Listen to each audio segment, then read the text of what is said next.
Welcome to Learn Kotlin Programming Language. Hello दोस्तों, आज की इस वीडियो में हम बात करेंगे function as expression. Function as expression मतलब कि हम एक यूज़र डिफाइंड जो फंक्शन होता है या मेथड होता है, हम उसको कैसे एक लाइन में एज एक्सप्रेशन जो है वो डिफ़ाइन करेंगे और कैसे उसको यूज़ होंगे। मतलब कि हमें जो एक फंक्शन हम डिक्लेयर करते हैं, जो यूज़र खुद डिफ़ाइन करता है, उसमें जो उसकी डेफिनेशंस होती हैं, हम उसको कैसे एज अ एक्सप्रेशन यूज़ करेंगे और ये कोटलिन में कैसे पॉसिबल है, आइए चेक करते हैं। सबसे पहले हम एक फंक्शन बना लेते हैं मैक्स के नाम से। ठीक है, उस मैक्स में हम दो वैल्यूज़ पास कर देते हैं, ए इंट बी इंट। ठीक है, उसमें आप देखेंगे कि हम आमतौर पे क्या करते थे, हम अगर इफ़ लगाते हैं तो इफ़ में हम क्या करते थे, इफ़ ए ग्रेटर देन है बी से, देन रिटर्न कर दो ए, एल्स रिटर्न बी। आमतौर पे हम ऐसे करते थे कि ऐसे हम अपने जो ग्रेटर वैल्यू होती थी हम उसको शो करवाते होते थे और इस तरह हमें पता लगता था, देखेंगे हम ये सारी डेफिनेशन हम लिखते होते थे। लेकिन हम अब इसको देखते हैं कि हम अगर इसको करें कि ये हमें सारी की सारी value as a expression show हो, तो वो कैसे हम कोटलिन के अंदर करेंगे, आइए चेक करते हैं।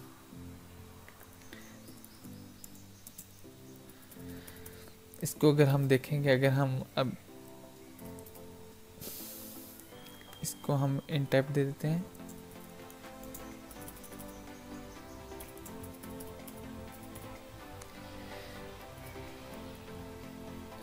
मैक्स, इसको हम वार large is equal to max, इसके अंदर हम वैल्यूज़ को शो करवा देते हैं। तो देखेंगे 5 और 7, println $, large is large value. आपने देखा होगा कि हम आमतौर पर जावा या वैसे जो दूसरी प्रोग्राम लैंग्वेज है उनके अंदर हम ये ऐसे जो है वो अपनी जो फंक्शन की डेफिनेशन से वो ऐसे लिखते हैं, लेकिन हम कोटलिन के अंदर इसको कैसे करेंगे ये देखें। हम इसको और भी कंसाइज कर सकते हैं और भी सिंपल बना सकते हैं। देखिए इसमें हम क्या करेंगे, हम इस सब को ख़त्म करेंगे, इधर सिर्फ और सिर्फ लिखेंगे इन टाइप के अंदर इफ़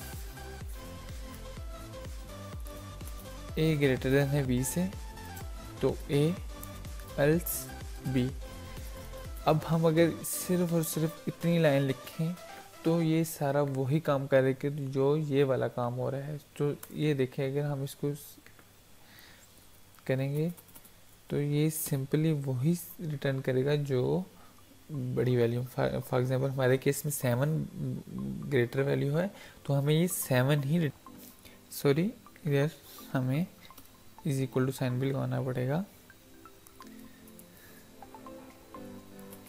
और ये ख़त्म करनी पड़ेगी। आप देखें ये हमें सिंपल वही रिटर्न करेगा जो कि उसकी वैल्यू है।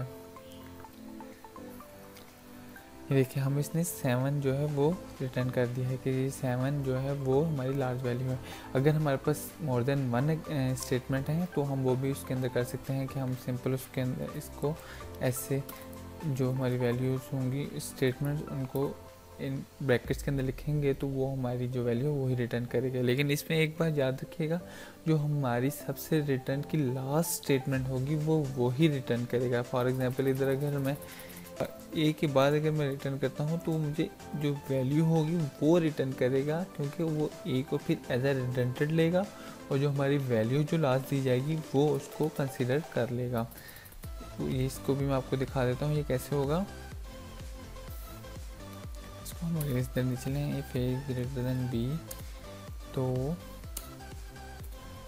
ए अब इसको देखें, उसने नेक्स्ट वैल्यू ली है। इसमें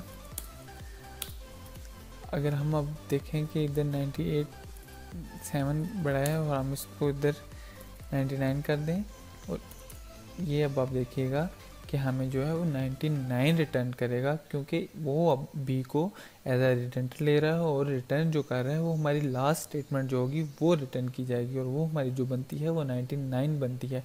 सो आपने देखा होगा कि ये हमें 99 रिटर्न कर रहा है। Thanks for watching my video. Please like and subscribe my channel.